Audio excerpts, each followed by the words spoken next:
I'm Anne Tweedie and I'm standing for the Taupō board.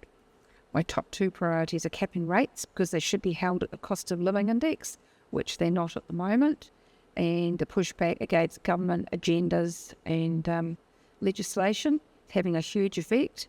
And the current issue on the table is the JMA. It's a rewrite of Rick Cooper's one from 2009, and it's a gross overreach, and we need to revamp it, overhaul it, and put everyone on the same page. We've got to look after all the people in Taupō, not just one group. Got past council experience with the Rural Community Board in the Bay, and because I've taken a big interest in all the councils and I've followed this one now, been to nearly all the meetings over the last year to get myself up to speed with a position if it works out, and because we need to rebuild trust here, and we need to have somebody that's going to listen to the people, and I want to be a voice to the people. Out of control rates is the only polite way to put it.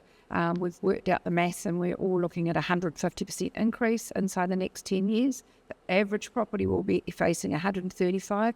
That's rural and urban, and it's getting out of control to the point where people aren't going to be able to pay them. They're not going to be able to stay in their own homes.